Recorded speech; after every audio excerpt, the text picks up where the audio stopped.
on joue le hashtag festival, c'est encore moi, Todalf.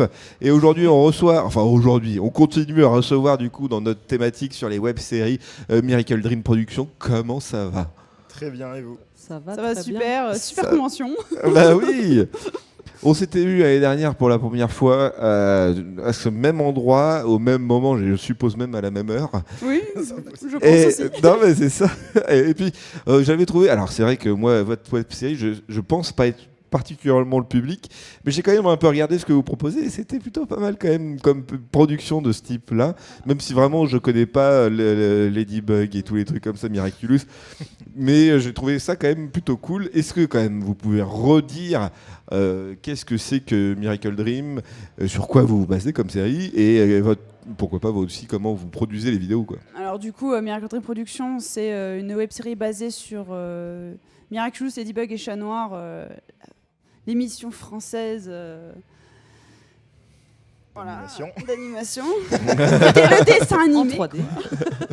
ultra connu. Mais qu'on a quand même modifié pour les faire notamment plus âgés, pour aborder des thématiques plus matures. On est d'accord. Ouais. Voilà, et auxquelles on raconte des histoires qui sont plus compliquées que ce qu'on pourrait penser au premier abord, quand on part du média de base. Et on essaye de se baser un peu moins sur l'histoire de Marinette et plus sur les autres histoires, on va dire, pour que les personnages secondaires soient moins secondaires. Donc on se base un peu moins sur l'histoire de Marinette. C'est le petit changement. Ok. Et non, et justement, c'est ça qui est hyper intéressant d'utiliser un peu un univers existant qui est plutôt orienté pour les enfants. Miraculous, c'est un peu, oui, c'est grave pour les enfants, non ? Oui, exactement. Oui, Je suis pas non plus d'accord. Même s'il y a une seconde lecture, parce que quand même, oui. l'histoire est très prenante et vas-y. Les premières saisons étaient, je suis d'accord, très orientées Ouais, enfants, mais par contre, il y a eu une vraie variation vers les deux dernières où ça s'est beaucoup plus orienté sur des thèmes beaucoup plus adultes et adultes, j'abuse peut-être, mais beaucoup plus matures en tout cas. D'accord, ok. Et justement, c'est ce travail. Alors, j'allais dire adaptation, mais c'est pas un travail d'adaptation. C'est reprendre l'univers déjà existant et en faire un truc un peu nouveau. C'est presque un genre de mash-up tout seul, quoi. On peut un peu voir ça comme une fanfiction filmée. Ou voilà, c'est vrai, plutôt fanfiction, ouais. C'est à peu près ça. Notre but, nous, c'est de... On a une histoire à raconter Ouais. et on veut la montrer en fiction avec des beaux costumes, avec des effets spéciaux faits maison Ouais. et avec notre patte, quoi. C'est tout fait sans production externe. Et justement, alors du coup, il n'y a que toi qui écrit les vidéos ou vous êtes à Absolument. plusieurs? Ouais. Absolument pas. Alors au début, oui, on écrit, on va dire, le fil rouge de la Ouais. web-série principale. Après, je demande aux acteurs d'écrire, on va dire, leur personnage et surtout leur dialogue, de comment ils le joueraient, etc., au niveau de l'interprétation. À l'heure actuelle, je suis entourée d'un scénariste qui m'aide, parce que tout seul, à gérer tout, c'est compliqué.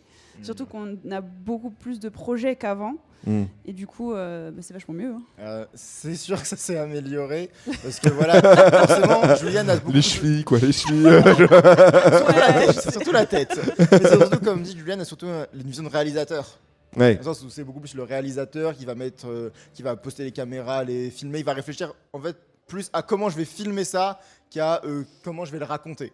Ouais, c'est clair que quand moi j'écris mes scènes, je les imagine tout de suite comment je vais les filmer, comment je vais faire avec telle contrainte de tel acteur qui peut pas venir avec tel autre acteur parce que il sera pas disponible, etc.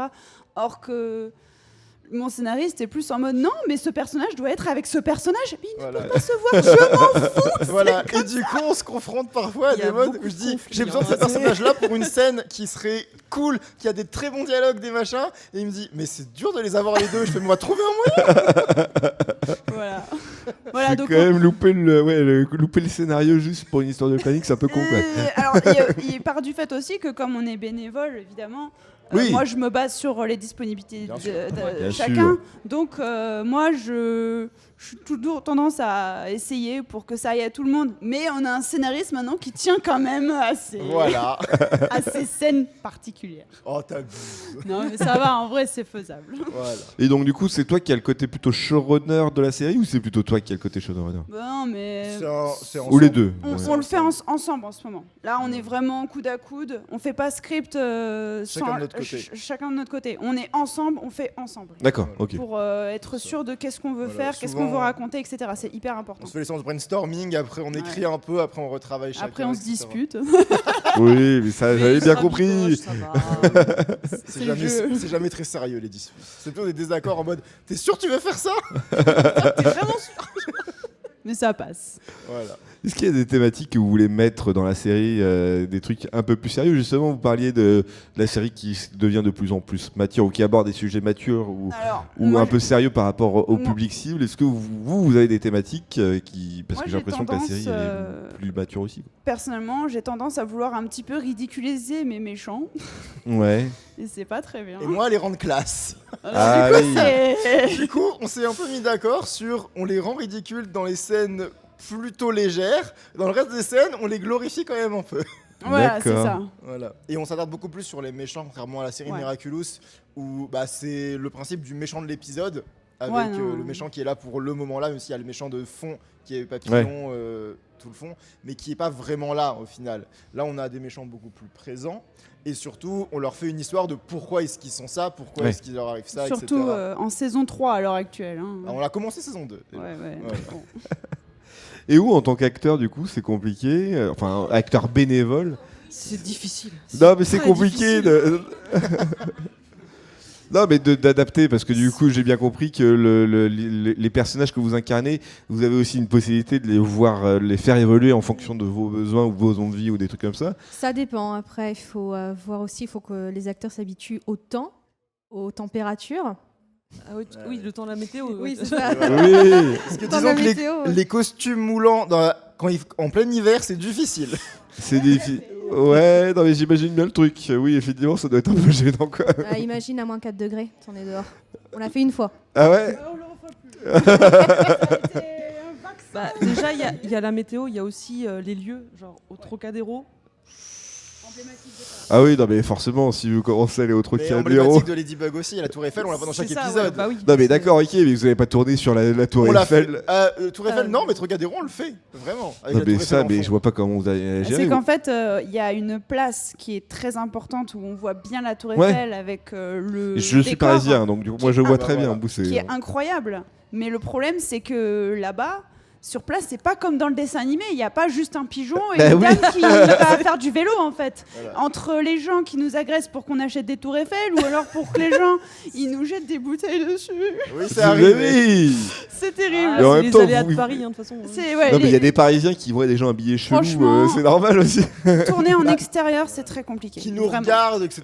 Oui, ça, on le sent sans doute. Non, mais il n'y a pas raison de s'approcher pour. Non, mais parce que généralement, je sais pas s'il faut des droits des droits, pas de diffusion, mais droit à l'image ou même le fait de poster une caméra ici, de produire une vidéo dans ce lieu du Trocadéro là. Alors, le Trocadéro, on n'a jamais eu de problème en soi. Le plus compliqué, je pense que ce serait au Louvre, parce que le Louvre, c'est très restreint au niveau architectural. Même une fois, on voulait prendre juste une photo de Ladybug. Ils sont venus, la sécurité, en mode qu'est-ce que vous faites? C'est pourquoi? Qu'est-ce que c'est? Alors que les autres lieux de Paris, on n'a jamais eu de problème. Non, on a même eu le problème, je m'en rappelle, à Montparnasse. Il était 23h, on s'est dit terrible. Tranquille. Et au final, il y a un flic qui a débarqué, il a dit cassez-vous. Ah ouais. On est dans le noir, on ne voit rien. Non, mais il faut savoir qu'on a déjà eu le cas inverse au Trocadéro où justement des gens nous embêtant, mais vous n'avez pas le droit de filmer là, machin. La police est arrivée, c'est la police qui a dit si, laissez-les tranquilles. Oui. Ça dépend vraiment des endroits. Ouais. Voilà. Alors que c'est dommage parce qu'on a le personnage d'Alix, par exemple, dans la série qui vit littéralement au Louvre, et ça pourrait être tellement classe de faire des scènes d'elle au Louvre en Bunix dans son costume de super-héros, mais on ne peut pas. Et ça nous pose des restrictions énormes. Vous pouvez aller au Louvre. L'avantage du Louvre, c'est qu'il y a aussi des allées accessibles avec des œuvres qui font couloir très du Louvre aussi, quoi. Mais oui, j'avoue, c'est un peu compliqué. Quand même. Ou alors vous louez le Louvre pour une journée. Bien sûr. Ça se tente si vous mettez un peu d'effort aussi, wesh. Crois, cette histoire. C'est une question d'argent, c'est ça là. Bah oui. Si on est sponsorisé par la hashtag. Parce qu'on n'est pas forcément bénévole par choix aussi, parce qu'on peut pas forcément payer. Non, mais en vrai, ce qui arrive très souvent, c'est on est plutôt opportuniste. Ouais, c'est-à-dire que souvent on va garer la voiture comme ça en schlag et ensuite on va prendre les quelques plans qu'on a besoin et puis on file voilà. C'est genre pas c'est de temps, des actes terroristes. on reste en warning et puis mais sinon on a en fait on aurait que des plans dans le studio toujours les mêmes et Oui, bah oui, non mais je comprends. Sinon déjà on perdrait beaucoup trop de temps déjà à se garer parce que se garer à Paris, sachez-le, c'est le bordel. Non, cher. Ah, et c'est cher aussi. Oui, Ah non, mais vraiment. C'est cher si tu le fais bien, Oui, sinon c'est c'est le généreux, bordel. Alors c'est cher si on paye, Oui, j'avoue. mais c'est cher aussi si on paye pas. Donc faut rentabiliser les moments où on y va. Exactement. Donc du coup, on laisse un warning. Je suis la main sur la voiture, je fais mon plan avec les autres, vous allez là-bas, là, je fais le plan, la voiture est là, tout va bien. Fin de la scène. Et on s'y va, on s'en va. Surtout qu'on n'est pas, on est bénévole, on n'est pas rémunéré, on n'a aucun gain d'argent. Et en fait, si on doit se déplacer, même pour faire dans des lieux autres, par exemple la plage, camping, etc., c'est de notre poche. Ah oui, ouais. Ouais. D'accord. Oui, bah ça c'est normal. Et le fond vert, c'est pas une option pour vous? Alors. Je pose la question. Non mais alors, si on avait quelqu'un qui savait faire des FX corrects avec des fonds verts, moi je veux bien. Ouais. Oui. Avec les fonds verts, Avec des incrustations, c'est plus difficile. c'est hyper compliqué. Après, franchement, si j'étais douée, oui. Si j'avais un PC qui tenait bien la route, Ah oui. oui, Aussi. alors il y a une histoire Il comme ça. y a plein de trucs au Il fait nous faudrait qui aussi fait le que fond vert de meilleure qualité que ce qu'on peut avoir. L'importance du fond Il est vert, c'est gentil, l'éclairage. C'est l'éclairage l'important à chaque fois. Ouais, c'est vrai. Et du coup, là, la série, elle en est à quoi? La 3e saison, 4e saison? 6e. Non, la série... Non. La Non, mais vraie la- série, Non, elle mais est pas à la la série 6e. Ladybug, Non, la série tienne. animée. La nôtre, on termine la saison 2 et on entame la saison 3 bientôt. Et il faut savoir qu'on essaie de se diversifier, fait pas c'est-à-dire que qu'on Miraculous. on va pas faire que Miraculous, on va faire Has-Been Hotel, qui est relié sur Prime, on va vraiment faire un Has-Been Hotel, et du jeu vidéo Amour sucré. Mais Voilà. d'accord, ok. Mais du coup, tout ça, c'est en lien avec, par exemple, le cosplay. J'ai l'impression que c'est beaucoup les cosplays Oui. qu'on voit Oui. convention qui donnent un peu ces idées-là. En fait, il y a des spectacles et il y a nous.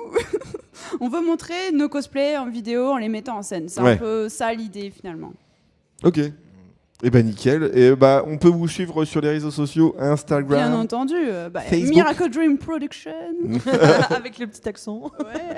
Non, on a Instagram, on a le Twitter aussi, on a le YouTube. Mais là, on est le plus, c'est Discord et YouTube. Ouais, Alors, ok. On a un Discord ouvert à la communauté Ouais, où c'est les vrai. gens peuvent venir. Ok. Discord, tout le monde peut venir, on peut même parler avec les gens, etc. Et normalement, tous les jeudis ou mercredis selon, il y a un live YouTube. Chaque semaine. Ah, stylé. Voilà, Pour avoir un état d'avancement ou Pour des dire trucs comme qu'on ça. est là. Pour dire pour toujours montrer rien. l'avancement des Ouais, tournages, les news, pour ouais. montrer quel projet on est en cours de tournage ou de montage, etc. Pour donner un peu des infos parce que c'est compliqué de communiquer avec la Ouais. communauté. Et aussi Et- pour interagir avec notre communauté Oui, puis directement. pour voilà. Parce qu'on fait aussi des jeux, ce genre de choses directement après, voilà. C'est ça. Et bah nickel. Et bah merci beaucoup en tout cas de nous avoir fait suivre un peu le projet là, depuis un an. Et puis on se revoit l'année prochaine de toute façon. oui, l'année Peut-être un peu avant. C'est vrai que vous faites pas mal de conventions aussi, donc il y a peut-être moyen qu'on se voit avant aussi. Possible. C'est vrai. Et bah super. Merci beaucoup. Avec Merci plaisir, beaucoup. merci à vous. Au revoir.